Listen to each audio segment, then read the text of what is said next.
Assalamualaikum warahmatullahi wabarakatuh. Kembali lagi di channel Berita Mistis. Untuk kisah kali ini masih melanjutkan dari kisah yang sebelumnya, yaitu sebuah kisah yang ditulis oleh Dioseta. Sebuah kisah yang berjudul Jasad Hidup Sang Santri. Sebelum kita lanjut ke ceritanya, tekan dulu tombol like video ini dan jangan lupa tekan juga tombol subscribe channel ini dan nyalakan juga lonceng notifikasinya agar tidak ketinggalan cerita-cerita baru dari channel ini. Dan bagi teman-teman yang ingin membaca langsung dan ingin membaca koleksi cerita-cerita lain dari Kak Dioseta, nanti silahkan saja kunjungi linknya yang nanti akan saya sertakan di kolom deskripsi. Dan seperti apa untuk lanjutan kisah ini? Langsung saja kita simak berikut ini.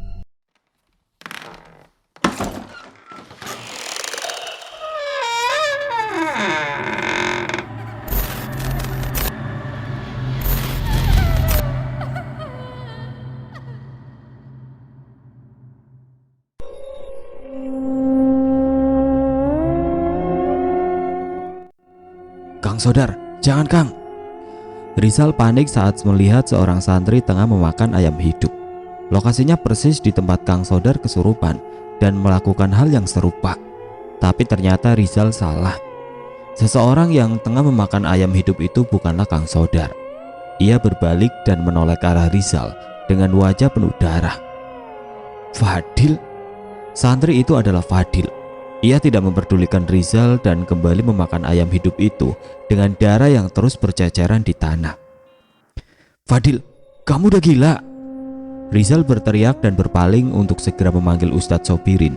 Namun tiba-tiba Rizal merasakan hal mengerikan berada tepat di belakangnya.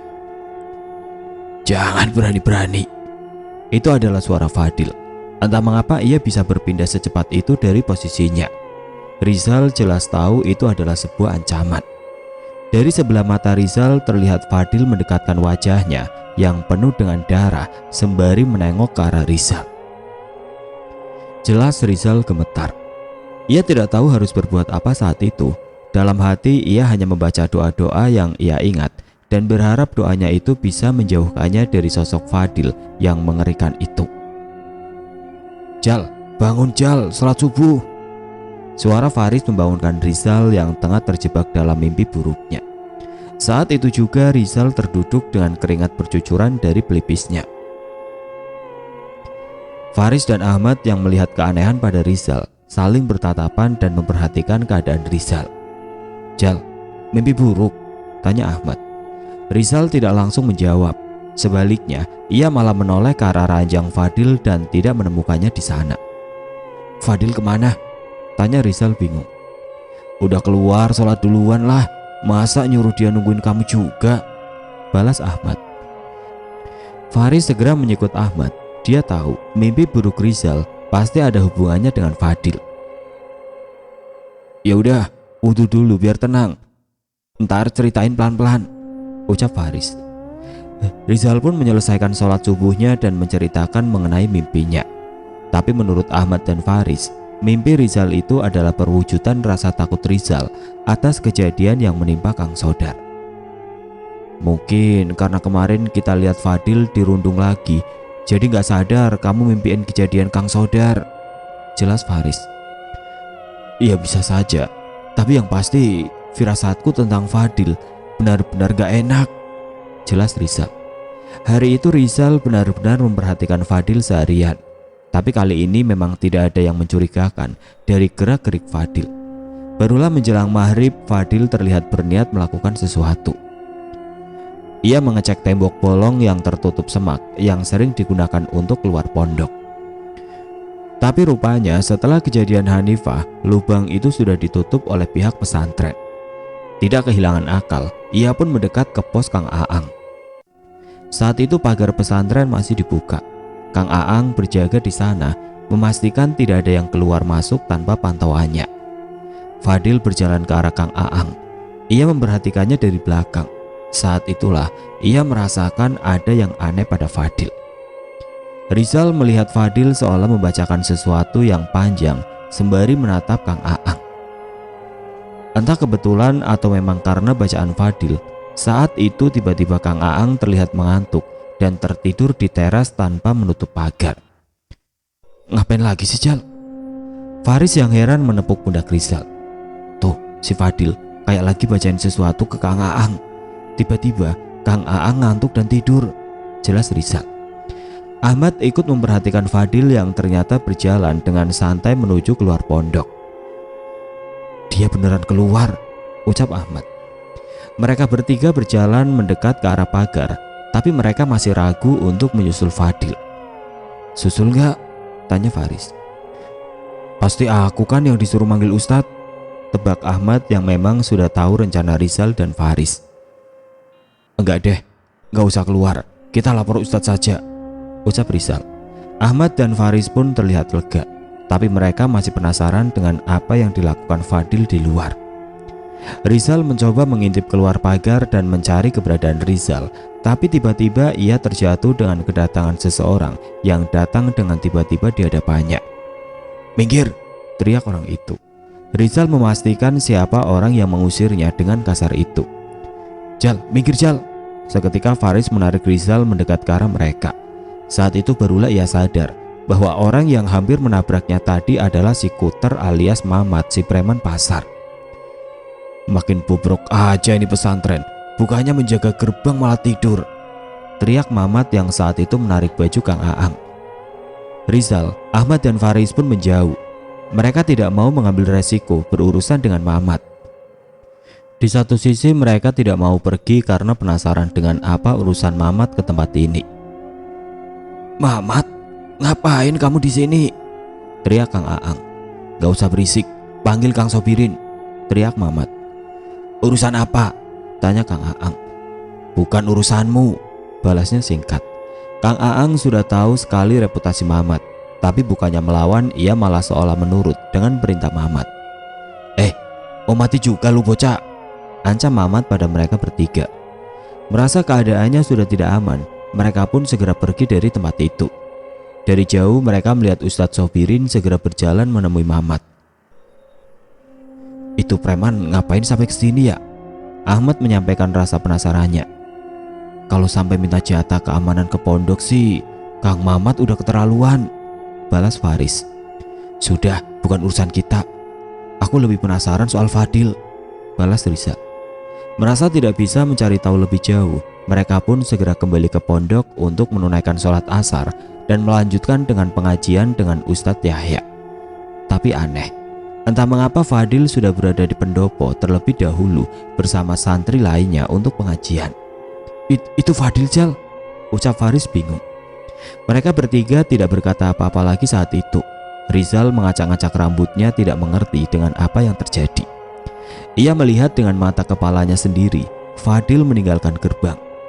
Udah Jal, gak usah ngikutin Fadil lagi, kayaknya berdampak gak baik buat kita, kata Ahmad sembari menepuk bahu Rizal.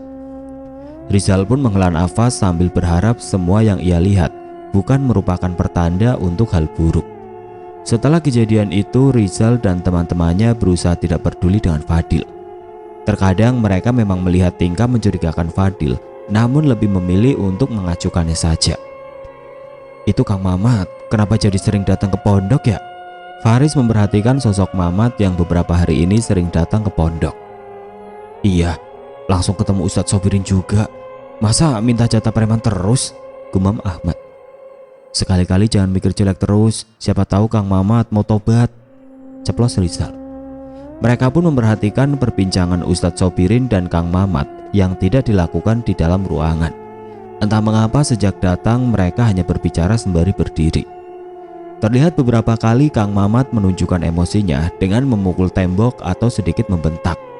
Tapi Ustadz Sobirin tetap menanggapinya dengan tenang. Hari ini santri-santri mendapat kabar akan terjadi gerhana di malam hari.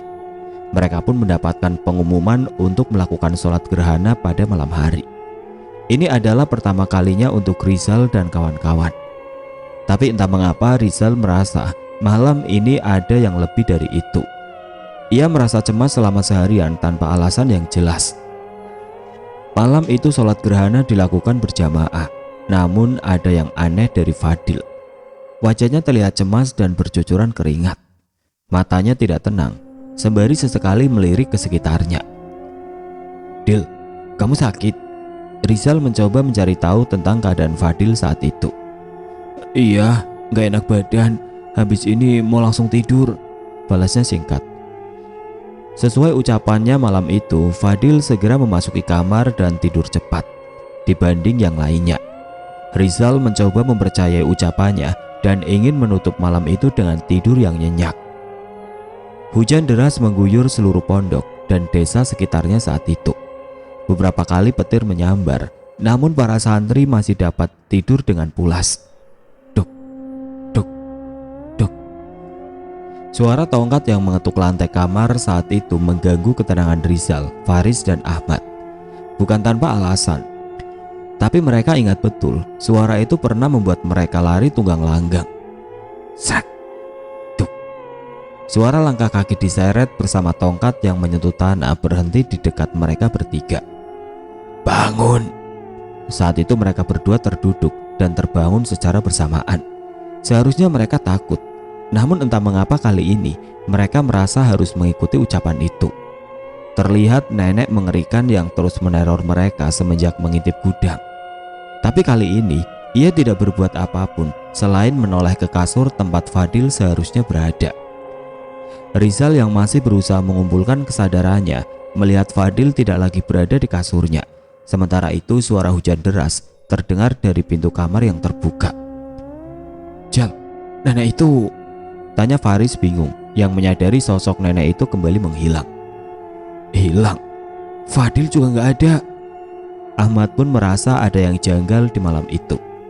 Rizal segera berdiri untuk menutup pintu yang terbuka itu. Ia masih tidak ingin berhubungan dengan masalah Fadil. Tapi saat sampai di depan pintu, ia melihat Fadil sedang berjalan perlahan di ujung lapangan. Kang Aang tengah tertidur sementara pintu pagar sudah terbuka. Fadil, gumam Rizal.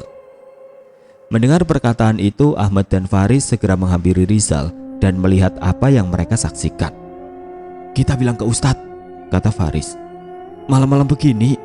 Tanya Ahmad. Rizal berpikir sebentar. Ia memilih untuk menahan diri dan melaporkan besok pagi. Tapi saat mereka berpaling kembali untuk tidur, tiba-tiba sosok nenek yang membangunkan mereka tengah berdiri di tengah-tengah kamar. Ia menatap mereka bertiga dengan wajah marah. Jal, nenek itu benar di sini, ucap Faris. Mereka bertiga pun ketakutan dan tidak berani untuk kembali. Gimana nih Jal? Tanya Ahmad bingung. Saat itu Rizal seolah merasakan maksud dari nenek itu. Ia pun segera menarik kedua temannya itu dan segera pergi ke kediaman Ustadz Sobirin. Jal, kita mau ngapain? Tanya Faris.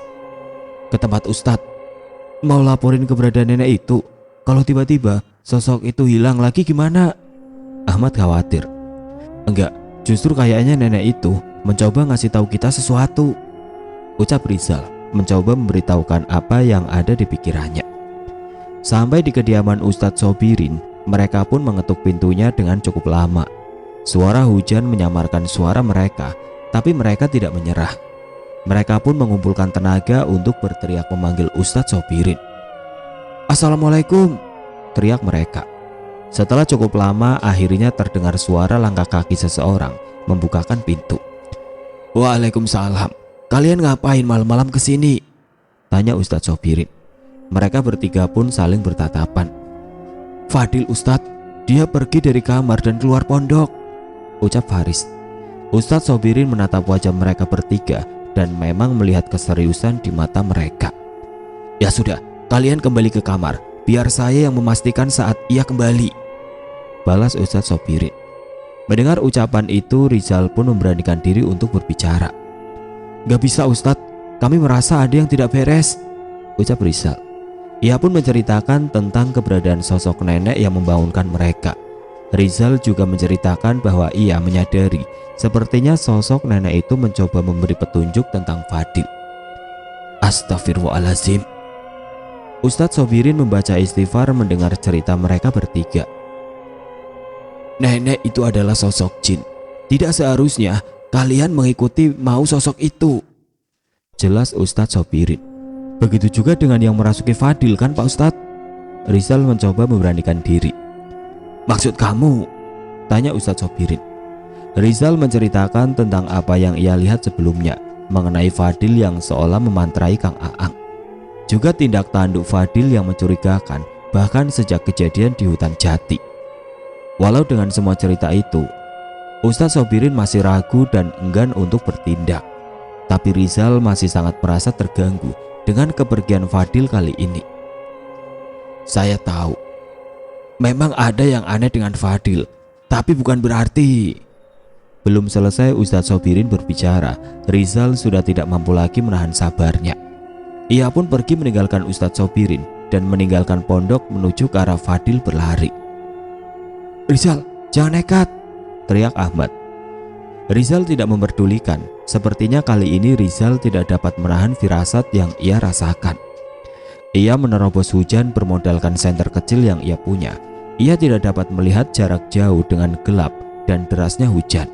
Tapi jejak langkah Fadil masih terlihat. Rizal sadar, jejak kaki itu mengarah ke hutan jati. Rizal, sudah, kita kembali dulu, teriak Faris. Rizal tidak peduli. Malam ini ia harus bisa membunuh perasaan yang selama ini menghantui dirinya. Ustadz Sobirin, Faris dan Ahmad mengikuti cahaya dari kejauhan yang berasal dari senter Rizal.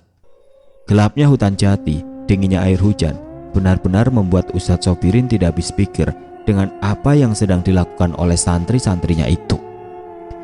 Cahaya senter Rizal terhenti beberapa puluh meter setelah melewati makam tempat Hanifah ditemukan. Rizal terlihat terengah-engah. Dia berdiri dengan wajah terpaku dengan memandangi sesuatu. Jal, sudah Jal, ucap Faris menepuk bahu Rizal. Tapi niat menghentikan Rizal terhenti ketika secara perlahan Rizal mengarahkan senternya ke sosok yang tidak jauh berada di hadapannya. Suara dan gerak-gerik aneh terdengar dari arah Rizal mengarahkan senternya. Itu Astagfirullahaladzim. Ustadz Sobirin tidak percaya dengan apa yang ia lihat. Ada seseorang di hadapannya tengah tersungkur di tanah dan memakan sesuatu yang sebelumnya terkubur di hadapannya. Wajahnya penuh dengan darah. Gerak-geriknya seperti seseorang yang kesetanan dan tertawa menikmati apa yang ia makan. Fadil. Ustadz Sobirin mencoba mendekat ke arah sosok itu. Tapi Fadil hanya menoleh sekilas dan kembali menikmati benda penuh darah yang ada di tangannya. Ia seperti tidak takut dengan apapun, seolah sesuatu yang ia makan adalah puncak kenikmatan. Rizal ikut mendekat dan mencari tahu apa yang sedang dilakukan Fadil saat itu. Itu janin? Tanya Rizal saat mengetahui benda apa yang dipegang oleh Fadil. Apa? Yang benar kamu Jal? Faris tidak percaya. Namun saat memastikan dengan jelas benar apa yang diucapkan Rizal, di tangan Fadil terdapat bagian tubuh bayi yang tidak sempurna yang sudah tercabik-cabik menjadi beberapa bagian. Sementara itu Fadil tertawa kesetanan menikmati janin yang terlihat sangat mengenaskan itu. Astagfirullahaladzim, astagfirullahaladzim, astagfirullahaladzim. Mereka semua membaca istighfar sebelum akhirnya Ustadz Sobirin mendekat ke arah Fadil dan membacakan doa untuknya. Sontak Fadil memberontak mendengar setiap bait doa yang dibacakan Ustadz Sobirin. Ia berteriak, mengerang kesakitan dan berusaha untuk memberontak. Ia pun melarikan diri ke dalam hutan yang lebih gelap. Kejar, teriak Rizal. Mereka pun mengejar Fadil secepat yang mereka bisa. Kalian kembali, bahaya, teriak Ustadz Sobirin yang juga menyusul. Rizal tidak ingin kehilangan jejak Fadil. Ahmad, tunggu dari arah timur. Faris, kamu muter, aku coba arahin ke arahmu, perintah Rizal. Mengerti dengan yang dimaksud Rizal, mereka pun berpencar teratur. Rizal terus mengejar Fadil yang terus berlari tanpa arah.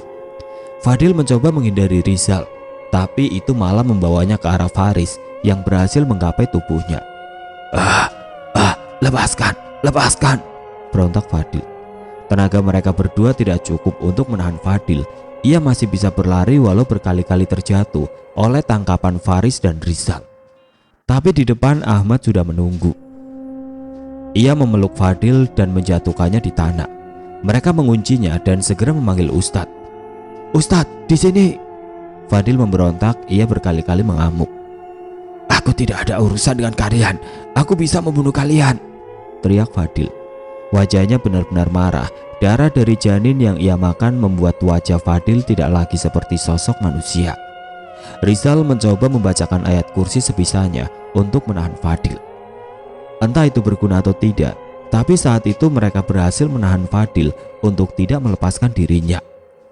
Ustadz Sobirin datang dan segera mengikatkan tangannya dan tangan Fadil dengan tasbih yang ia bawa. Tahan dia, perintah Ustadz Sobirin. Baik Ustadz, tapi kayaknya nggak bisa lama-lama. Tenaganya nggak kayak orang normal, ucap Faris. Tahan semampu kalian. Ustadz Sobirin pun membacakan kembali doa-doa untuk meruqyah Fadil saat itu juga. Fadil terus memberontak. Bahkan mereka mulai merasakan sosok-sosok tidak kasat mata mencoba mendekat ke arah mereka. Tapi Ustadz Sobirin tidak main-main. Ia mengusir mereka semua sembari terus meruqyah Fadil. Keluar kamu jin laknat, perintah Ustadz Sobirin. Sosok di tubuh Fadil kesakitan. Seharusnya ia keluar setelah Ustadz Sobirin menyelesaikan doanya. Tapi anehnya, tiba-tiba Ustadz Sobirin berhenti. Ustadz, kenapa? Kenapa berhenti? Tanya Rizal bingung. Wajah Ustadz Sobirin terlihat panik. Itu tidak seperti biasanya. Sebaliknya, Fadil tiba-tiba tertawa, menertawakan ekspresi wajah Ustadz Sobirin. Kenapa? Kau takut? Tantang sosok yang merasuki tubuh Fadil. Enggak mungkin Ustadz Sobirin takut, teriak Faris. Rizal mencoba berpikir sama, tapi Ustadz Sobirin masih terlihat ragu. Kalau setan ini saya usir, Fadil akan mati, ucap Ustadz Sobirin. Maksud Ustadz? Rizal bingung. Sejak awal, Fadil sudah tidak ada. Selama ini, tubuh ini diisi oleh jin biadab ini sehingga terus hidup, jelas Ustadz Sobirin. Rizal, Faris dan Ahmad kaget dengan ucapan itu. Ia hampir tidak percaya dengan apa yang dikatakan Ustadz Sobirin. Setan sialan, berani-beraninya kamu mengambil tubuh Fadil, bentak Rizal. Ini permintaan mereka dan aku mendapatkan bayarannya. Kenapa kalian menyalahkan saya? Ucapnya sambil tertawa menang. Ustadz Sobirin memalingkan wajahnya. Ia tidak menyangka ada orang yang mengikat perjanjian dengan jin agar Fadil bisa terus hidup. Jelas saja, Ustadz Sobirin tidak mungkin mau mengambil resiko dituduh membunuh seorang santri. Walaupun kenyataannya Fadil sudah mati dan tubuhnya diisi oleh sosok lain. Kalian sudah membuat tuanku marah. Tuanku tidak akan diam, ucap Fadil sembari terus tertawa menang. Entah apa yang terjadi, tiba-tiba Fadil kehilangan kesadarannya. Ia terkulai begitu saja di sana tanpa ada perlawanan. Tak tak tak tak tak. Samar-samar terdengar suara kentongan dari arah pondok. Suara kentongan itu terdengar dengan nada yang menunjukkan bahaya. Ustadz, suaranya dari pondok, ucap Ahmad. Ustadz mencoba mengangkat Fadil, namun Rizal melarang. Fadil, biar kami yang membawa kembali. Ustadz pergi duluan.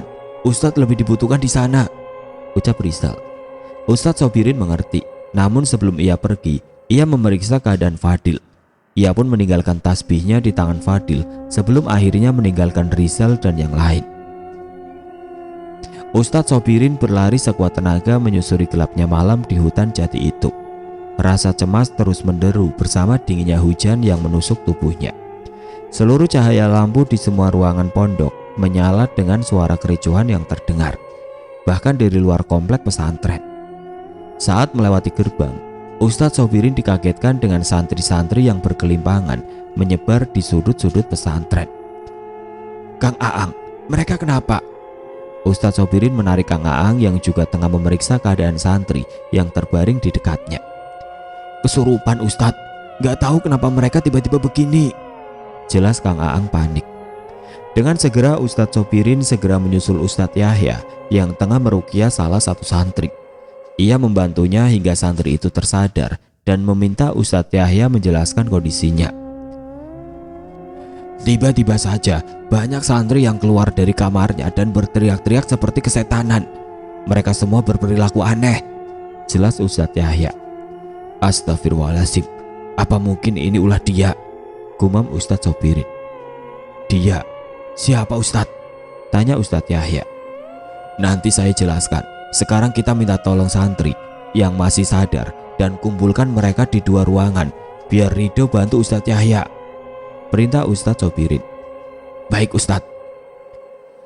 Sesuai perintah Ustadz Sobirin, semua santri yang masih tersadar pun bersusah payah mengumpulkan santri-santri itu ke dalam 2 ruangan. Sementara itu, Ustadz Sobirin menenangkan pikirannya dan membacakan doa-doa ke beberapa botol yang telah diisi dengan air. Ustadz Yahya dan yang lain bersusah payah menahan santri-santri yang kesurupan. Setidaknya, mereka memastikan tidak ada satupun santri yang hilang. Rizal, Ahmad, Faris, dan Fadil kemana? Teriak Ustadz Yahya mempertanyakan keberadaan mereka. Kang Aang mencoba mencari, namun tidak menemukan mereka. Mereka sedang dalam perjalanan kembali ke sini. Tidak usah khawatir, jawab Ustadz Sobirin yang telah selesai melakukan ritualnya. Ia memberikan botol-botol air itu pada Ridho dan Kang Aang. Percikan air doa ini sambil membaca istighfar pada mereka yang mengamuk. Saya dan Ustadz Yahya akan meruqyah mereka satu persatu. Perintah Ustadz Sobirin. Kang Aang dan Ridho pun mengerti. Mereka bersama beberapa santri menahan mereka yang mengamuk dengan membaca doa dan menggunakan air pemberian Ustadz Sobirin. Benar saja, santri-santri yang kesurupan itu seketika gentar. Mereka seolah ketakutan dengan air doa yang diberikan Ustadz Sobirin. Sayangnya, setan-setan itu tidak berniat memudahkan usaha mereka. Harus ada nyawa yang dibayarkan malam ini. Suara parau itu terdengar dari sudut ruangan yang masih gelap. Seorang santri berdiri di sana dengan terus menatap Ustadz Sobirin. Astagfirullahaladzim. Bismillahirrahmanirrahim. Kang Aang segera memercikan air itu ke sosok yang berada di sana. Santri itu adalah Sodar. Berbeda dengan santri lain yang sedang kesurupan, wujud wajah Sodar sudah semakin jauh dari wajah seorang manusia.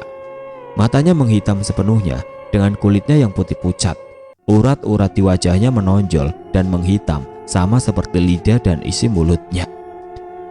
Sodar, sadar, istighfar, teriak Kang Aang. Air doa Ustadz Sobirin benar-benar tidak berarti terhadap Sodar. Kang Aang mencoba membacakan ayat kursi padanya, namun ia hanya tersenyum menertawakan Kang Aang. Sodar pun menjambak rambut Kang Aang, menariknya mendekat dan menggigit lehernya hingga berdarah. Kang Aang bersusah payah melepaskan diri, namun gagal.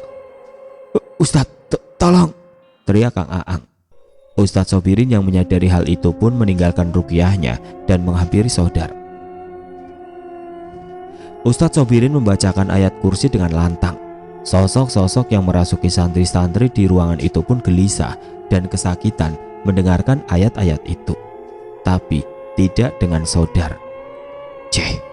Doa-doamu tidak lagi mempan terhadapku.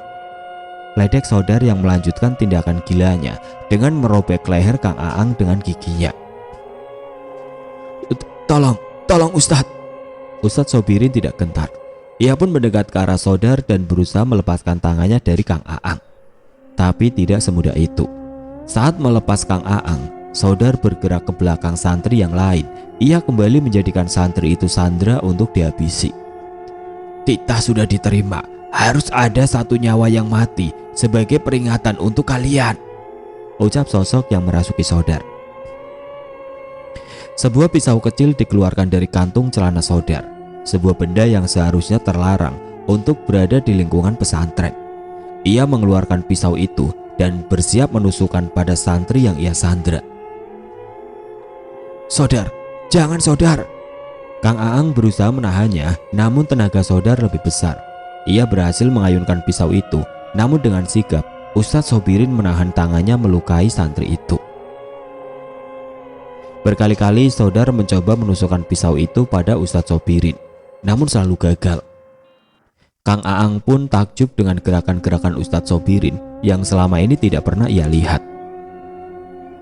Walaupun membela diri, tapi stamina Ustadz Sobirin ada batasnya. Doa-doanya gagal mengusir sosok yang merasuki Sodar. Ia pun mulai kelelahan hingga beberapa serangan pisau Sodar melukai bahunya. Makhluk seperti kalian tidak punya hak di alam ini, teriak Ustadz Sobirin. Ia berusaha menendang Sodar menjauh dan menahan kepalanya. Sekali lagi ia membacakan sebuah doa untuk mengusir sosok dalam tubuh Sodar. Bismillahirrahmanirrahim. Awatalu allayawatuni muslimin. Kali ini Sodar terlihat gentar. Ia kesakitan dan meronta sejadi-jadinya. Aku tidak akan keluar. Manusia ini milikku, teriak sosok di dalam tubuh Sodar saat itu. Sesuai perkataannya, walaupun kesakitan sebegitunya, ia tetap tidak keluar dari tubuh Sodar. Bahkan Ustadz Sobirin pun heran, bagaimana bisa jin itu bisa bertahan sebegitu kuatnya di tubuh Sodar. Kalau itu memang maumu, manusia ini ikut denganku. Setan itu meronta bersama dengan suara Sodar yang juga merasa kesakitan. Samar-samar Ustadz Sobirin merasakan setan itu berkuasa atas Sodar dan menarik jiwanya meninggalkan tubuhnya. Setan terkutuk. Ustadz Sobirin panik. Kali ini ia benar-benar bingung dengan apa yang harus mereka perbuat. Sekali lagi Ustadz Sobirin dihadapkan di posisi antara hidup dan mati santrinya. Brak! Di tengah kebingungan Ustadz Sobirin, tiba-tiba suara pintu terbuka dengan keras. Terlihat Faris dan Ahmad segera membaringkan Fadil tidak jauh dari pintu ruangan. Ustadz, apa yang terjadi? Mereka bingung dengan apa yang tengah terjadi di ruangan itu, tapi tidak dengan Rizal. Sebelum masuk ke dalam ruangan, ia mendengar teriakan setan itu dari luar dan mencoba membaca situasi ini. Samar-samar ia teringat kembali kejadian pertemuan Sodar dengan Fadil. Ustadz, kalung hitam, itu juga jimat milik Fadil, teriak Rizal memberitahu apa yang diketahui. Sontak Sodar menoleh ke arah Rizal dengan tatapan penuh amarah. Ustadz Sobirin memperhatikan tubuh Sodar dan memang menemukan kalung hitam yang dimaksud Rizal melingkar di lehernya. Saat itu juga ia menarik kalung itu hingga terputus. Bocah sialan, kali ini kami melihatmu, hidupmu tidak lama lagi, teriak sosok dalam tubuh Sodar mengancam Rizal dengan wajah bengisnya. Rizal gentar melihat sosok bermata hitam yang mengarahkan tangannya kepada Rizal. Ia mundur ketakutan menelan ludahnya, tapi itu hanya sebentar. Hidup dan matiku di tangan Allah. Setan sepertimu tidak punya hak sedikit pun terhadap nyawa kami, teriak Rizal sembari mulai membaca ayat kursi, satu-satunya doa untuk menghadapi perkara seperti ini yang ia hafal. Ustadz Sobirin tersenyum menatap Rizal. Ia pun menemani doa Rizal untuk memaksa setan itu keluar dari tubuh Sodar. Yang lebih besar akan datang. Sudah ada pengikut kami di antara kalian. Jangan sombong makhluk hina, teriak sosok itu sebelum akhirnya meninggalkan tubuh Sodar yang terkulai lemah. Ustadz Sobirin segera mengecek denyut nadi Sodar. Dia bernafas lega saat mengetahui Sodar masih hidup. Hanya saja ia tahu kerasukan makhluk semengerikan itu pasti benar-benar menguras tenaganya. Tepat setelah setan itu meninggalkan Sodar, seluruh santri yang kesurupan pun tersadar. Setan, jin, roh yang merasuki mereka keluar begitu saja mengikuti makhluk yang sepertinya memimpin mereka untuk membuat perkara ini. Ujang, teriak Ustadz Sobirin. Ujang yang satu angkatan dengan Sodar itu pun datang menghampiri Ustadz Sobirin. Iya Ustadz, tanya Ujang. Tolong bantu bawa Sodar ke ruang UKS. Bantu cari di barang-barangnya. Apakah ada benda seperti jimat dan sejenisnya lagi? Perintah Ustadz Sobirin. Jimat? Ujang bingung. Ustadz Sobirin pun menunjukkan kalung hitam yang dikenakan Sodar. Ada aksara-aksara aneh di lipatan hitam di bandulnya yang sepertinya bukan merupakan hal yang baik. Saya mengerti Ustadz, akan saya periksa, jawab Ujang. Pastikan ke santri-santri yang lain juga, tambah Ustadz Sobirin. Ujang meminta bantuan beberapa temannya untuk menggotong Sodar. Sementara itu Ustadz Yahya yang telah selesai dengan para santri yang kesurupan menyusul Ustadz Sobirin. Gimana di sana Ustadz Yahya? Tanya Ustadz Sobirin. Semua mendadak tersadar, sepertinya sudah selesai, jelas Ustadz Yahya. Kita amankan dulu semua santri. Setelah itu kita berkumpul di musola untuk membahas semua masalah ini, perintah Ustadz Sobirin. Satu persatu santri meninggalkan tempat itu dan kembali ke kamarnya. Kang Aang yang melihat Rizal dan yang lain basah kuyup dan penuh dengan kotoran mengambilkan teh panas untuk mereka semua. Sebenarnya ada apa sih Jal? Si Fadil kenapa? bisik Kang Aang. Rizal mengatur nafasnya sembari menyandarkan punggungnya ke salah satu tembok. Kang Aang mendekat ke arah Rizal. Nanti kami ceritakan semua ya. Di sini Kang Aang juga korban, ucap Rizal. Saya korban? Kok bisa? Tanya Kang Aang bingung. Iya, kalau Kang Aang gak ketiduran, ini gak akan terjadi, tambah Faris. Kang Aang menggaruk kepalanya merasa bersalah. Tapi tenang dulu Kang, Ustadz Sobirin bakal jelasin semua, ucap Ahmad. Kang Aang mengerti. Ia juga melihat rasa lelah di wajah ketiga anak itu. Kang Aang, temenin mereka ganti baju dulu. Mereka bisa sakit kalau basah-basahan begitu, perintah Ustadz Sobirin. Baik Ustadz. Rizal, Ahmad, Faris, kita ketemu lagi di musola. Dan Ustadz Yahya, besok anak-anak kita liburkan dulu. Pastikan semua santri yang kesurupan tadi benar-benar pulih, perintah Ustadz Sobirin. Ustadz Yahya mengerti perintah itu dan segera berkeliling memeriksa kamar santri satu persatu. Sementara Rizal dan yang lain mengganti baju, Ustadz Sobirin memeriksa keadaan Fadil dan mulai membacakan ayat-ayat suci di samping tubuhnya. Astagfirullahaladzim. Sebelum mencapai kamar Rizal, Kang Aang tiba-tiba tercekat. Ia seolah kaget akan sesuatu yang ada di kamar kami. Nenek-nenek ya Kang? Tanya Rizal santai. Kang Aang menoleh dengan kaget ke arah Rizal. Kalian bisa lihat juga? Tanya Kang Aang. Enggak Kang, tapi nenek itu yang ngebangunin kami, seolah ingin meminta kami mengawasi Fadil, jelas Rizal. Kang Aang memang memiliki kemampuan. Ia terkadang bisa melihat makhluk-makhluk tidak kasat mata, namun itu hanya di saat-saat tertentu. Sudah, dia sudah pergi, jelas Kang Aang. Faris mendekat ke Kang Aang seolah penasaran akan sesuatu. Sebenarnya nenek itu siapa sih Kang? Kok bisa ada di gudang lama? Tanya Faris. Kang Aang menoleh ke arah Faris.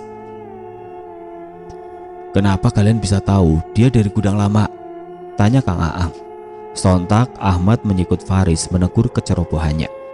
Tapi sepertinya Kang Aang tidak mau memusingkan itu kali ini. Ya sudah, jelasin nanti saja. Cepat ganti baju, keburu subuh. Kang Aang pun segera menyuruh mereka bertiga untuk berganti dengan pakaian kering. Satu hal yang Kang Aang sadari malam itu, walaupun melihat keberadaan nenek itu di kamar Rizal, ia juga melihat santri-santri lain yang berada di sana. Mereka semua kelelahan setelah hampir semalaman membantu Ustadz dan santri-santri lain di kejadian tadi. Kang Aang sadar, tidak ada satupun santri di kamar Rizal yang dirasuki oleh makhluk-makhluk tadi. Kang Aang menerka, apakah ini semua karena keberadaan sosok nenek tua, penghuni gudang lama ini? Beberapa gelas teh panas tersaji di hadapan Ustadz Sobirin, Ustadz Yahya, Rizal, dan teman-temannya saat itu. Mereka tidak langsung memulai pembicaraan. Mereka menikmati waktu itu terlebih dahulu untuk menenangkan diri mereka dan menikmati rasa hangat dari teh panas itu. Gak pernah aku ngerasain teh panas seenak ini, ucap Faris yang terus saja menggenggam gelas hangatnya di tangan. Iya ya, padahal sama saja dengan teh yang biasa kita minum, timbal Ahmad. Ustadz Sobirin tersenyum mendengar perbincangan itu. Kenikmatan seperti itu adalah hadiah dari Allah untuk mereka yang mau lelah berjuang. Percaya atau tidak, kenikmatan itu tidak bisa dibeli, bahkan dari minuman termahal sekalipun, ucap Ustadz Sobirin. Setuju Ustadz, sama kayak es teh yang kita minum habis ngangkut beras dari lumbung padi Pak Hari kan? Ucap Rizal. Ustadz Sobirin mengangguk. Mereka meluangkan sejenak untuk perbincangan-perbincangan kecil sebelum masuk ke permasalahan utama mereka tentang tragedi malam ini. Ulah Fadil. Ustadz Yahya mengernyitkan dahinya seolah tidak percaya dengan cerita dari Ustadz Sobirin. Rizal membantu menceritakan mulai dari saat mengetahui Kang Sodar merundung Fadil. Ia mendapatkan benda berupa buku dan sebuah kalung hitam yang ia rebut dari Fadil. Sepertinya Sodar memang ilmu, dan Fadil menjebaknya dengan kitab dan jimat yang ia miliki, jelas Ustadz Sobirin. Sepertinya Fadil juga mengincar kakak kelas yang lain yang memiliki niat yang sama. Beberapa hari yang lalu saya juga melihat beberapa orang merundung Fadil. Saat kami tolong, ia malah tidak senang, ucap Rizal. Cerita Rizal membuat Ustadz Sobirin dan Ustadz Yahya cemas. Yang saya takutkan, santri-santri itulah yang dimaksud sebagai pengikut setan itu, ucap Ustadz Sobirin. Ustadz Yahya kaget saat mendengar cerita mengenai Fadil yang keluar gerbang dan memakan janin yang dikubur seseorang di hutan jati. Itu janin siapa? Siapa yang melakukan? Berbagai pertanyaan memenuhi isi kepala Ustadz Yahya.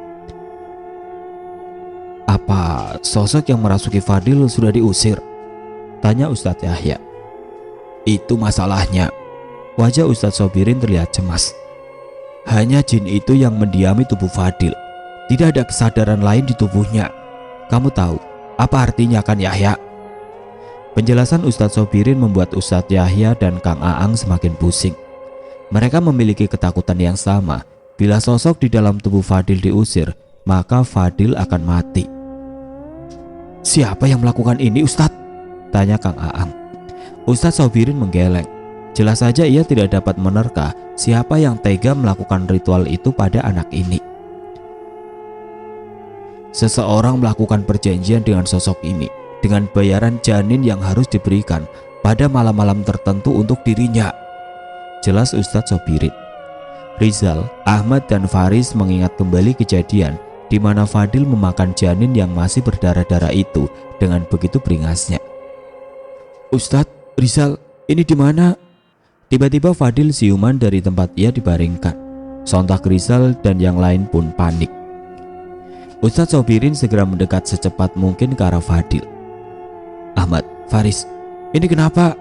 Fadil terlihat panik. Ia sama sekali berbeda dengan saat berada di hutan tadi. Tidak ingin tertipu, Ustadz Sobirin membacakan kembali doa untuk meruqyah Fadil. Dan benar saja, ia merintih kesakitan. Sudah Ustadz, hentikan, panas, teriaknya. Fadil benar-benar meronta kesakitan. Namun ia tidak melawan dan tidak berbuat apapun selain mengeluh kesakitan.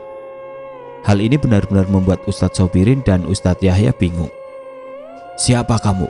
Tanya Ustadz Sobirin. Fadil Ustadz, jawab Fadil terbata-bata. Dusta, teriak Ustadz Sobirin. Fadil terlihat ketakutan. Ia memandangi Ustadz Sobirin dan Ustadz Yahya seolah ia sedang diintimidasi oleh mereka. Jal, tolong Jal, ini kenapa? Fadil memohon kepada Rizal, tapi Rizal yang melihat apa yang terjadi di hutan jati membuatnya berani untuk menahan diri. Kamu bukan Fadil, ucap Rizal. Ini aku Jal, Fadil, kalian kenapa? Tanya Fadil dengan memasang wajah bingung. Ustadz Sobirin yang merasa tidak mendapatkan perlawanan pun akhirnya memutuskan untuk membiarkan Fadil terlebih dahulu. Walau begitu ia masih meragukan apakah keputusannya benar atau salah. Ustadz yakin, kita lihat sendiri loh bagaimana di hutan jati tadi, tanya Rizal. Saya tidak yakin, tapi semoga ini keputusan terbijak. Besok akan saya hubungi orang tuanya, ucap Ustadz Sobirin. Ustadz Sobirin pun melarang Fadil untuk tidur bersama santri yang lain. Ia dirawat di UKS dengan dijaga Kang Aang serta Ustadz Yahya yang sesekali memeriksanya. Mereka berharap penilaian Ustadz Sobirin salah. Mereka berharap bahwa roh Fadil masih ada di tubuh itu dan bisa diselamatkan. Tapi saat Rizal mencoba berharap untuk itu, tiba-tiba ia melihat Fadil menoleh ke arahnya. Ia tersenyum licik, seolah menyembunyikan sesuatu yang mengerikan. Ustadz, jangan lengah sama sekali dengan Fadil ya. Saya masih takut. Rizal mencoba menyampaikan perasaannya. Kali ini Ustadz Sobirin tidak membantah. Ia mengangguk mengiyakan ucapan Rizal. Setelah melihat semua kejadian semalam, tidak mungkin mereka membantah ucapan ketiga santrinya ini. Sebuah perbincangan panjang terjadi di telepon antara Ustadz Sobirin dengan orang tua Fadil. Mereka tidak terima saat Ustadz mengatakan bahwa tubuh Fadil diisi oleh jin. Ustadz jangan mengada-ngada, siapa yang terima anaknya dianggap setan. Suara seorang ibu yang berteriak terdengar keras di telepon itu. Tenangkan dulu Bu, tapi kejadian semalam benar-benar terjadi. Anak ibu benar-benar memakan janin di kuburan hutan jati, jelas Ustadz Sobirin. Penjelasan dari Ustadz Sobirin seolah tidak dihiraukan oleh orang tua Fadil. Jelas saja orang tua mana yang percaya anaknya sudah mati dan tubuhnya diisi oleh jin. Kalau anak saya salah, silakan dihukum. Tapi mengatakan hal seperti itu benar-benar melukai hati saya, Ustadz. Kali ini suara tangis terdengar dari balik teleponnya. Ustadz Sobirin tetap berusaha untuk tegas, namun sebisa mungkin ia ingin memberikan penjelasan secara baik kepada orang tua Fadil. Kalau Ustadz masih ngotot, katakan yang akan Ustadz lakukan saat ini. Membunuh anak saya. Kali ini suara ayah Fadil yang terdengar dari telepon itu. Pertanyaan itu benar-benar tidak bisa dijawab dengan tegas oleh Ustadz Sobirin. Di satu sisi ia tidak tahu apa yang harus dilakukan jika Fadil mati. Satu sisi tidak mungkin ia berbohong bisa menyelamatkan Fadil. Baiklah, kalau begitu, satu lagi pertanyaan dari saya. Ustadz Sobirin mencoba menenangkan pikirannya. Apa kalian tahu siapa yang menanamkan janin manusia di hutan jati? Anehnya pertanyaan itu membuat kedua orang tua Fadil terdiam. Ibu Fadil sama sekali tidak ada niat untuk menjawab. Jelas kami tidak tahu, Ustadz. Itu tidak ada hubungannya dengan kami, jawab ayah Fadil. Baiklah, kalau begitu, sepertinya saya tahu apa yang harus saya perbuat, ucap Ustadz Sobirin sebelum akhirnya berpamitan menutup telepon itu. Ustadz Sobirin tidak mampu membuktikan bahwa sosok yang berada di tubuh Fadil bukanlah Fadil. Akhirnya Fadil dikembalikan ke kamar dan berbaur kembali dengan santri-santri lainnya. Tidak ada yang tahu tentang kejadian di hutan jati selain mereka yang berkumpul di musola saat itu. Semua santri masih memperlakukan Fadil seperti biasa. Tapi bukan berarti Ustadz Sobirin menyerah. Ia mencoba menghitung tanggal dan weton mengenai waktu di mana Fadil memakan janin sebelumnya. Ustadz Sobirin menandai beberapa tanggal di kalender dan selalu berjaga di tanggal-tanggal itu. Kang Aang juga diminta untuk terjaga di setiap tanggal yang diberitahu oleh Ustadz Sobirin. Beberapa bulan berlalu dan tidak terdapat keanehan lagi mengenai Fadil. Tapi Ustadz Sobirin tidak mau lengah. Ia terus berjaga di tanggal-tanggal yang ia tandai. Sampai di suatu malam, saat Ustadz Sobirin sedang terjaga, ia menemukan Rizal di depan kantornya mencoba memberitahukan sesuatu. Assalamualaikum Ustadz, panggil Rizal. Waalaikumsalam Rizal, ada kejadian lagi? Tanya Ustadz Sobirin. Rizal mengangguk. Kali ini ia tidak sepanik sebelum-sebelumnya. Nenek itu muncul lagi, tebak Ustadz Sobirin. Kok Ustadz tahu? Ustadz Sobirin mengelus kepala Rizal. Berarti benar malam ini, gumam Ustadz Sobirin. Maksud Ustadz? Kembali ke kamar ya, jaga teman-temanmu. Kalau terjadi apa-apa, ajak mereka semua mengaji, perintah Ustadz Sobirin. Rizal masih penasaran dengan maksud Ustadz Sobirin, tapi ia mengerti.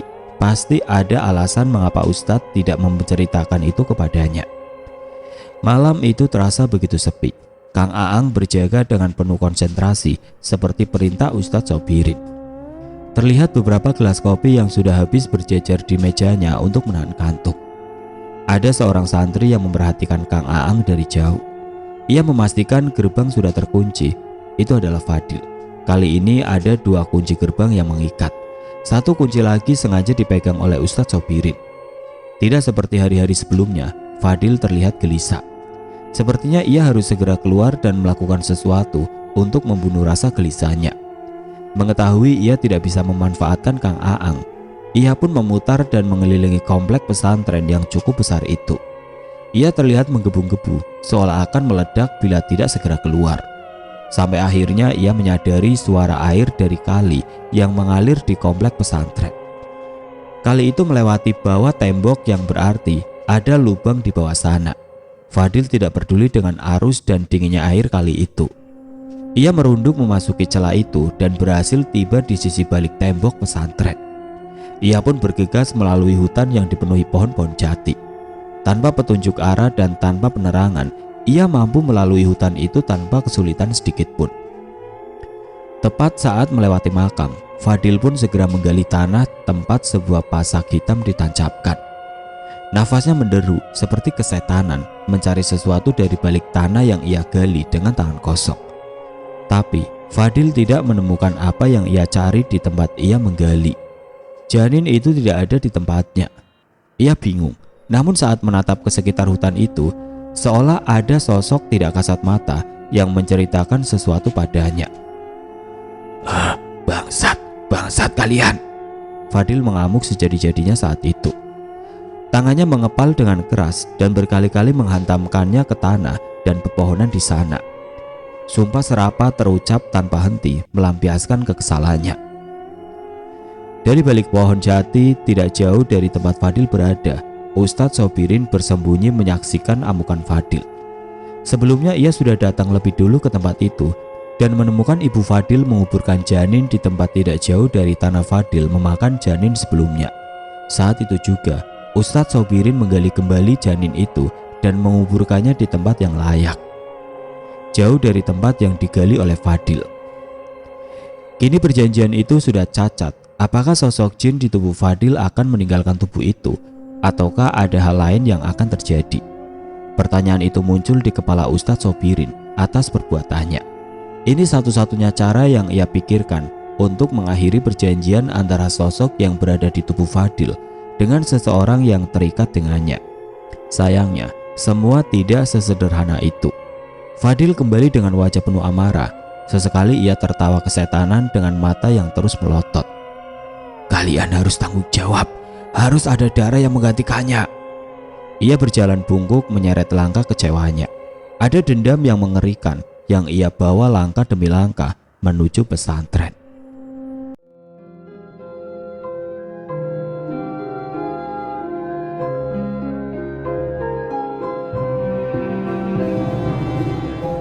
Oke teman-teman, sampai di sini dulu ceritanya. Nantikan kelanjutan kisah ini di video berikutnya.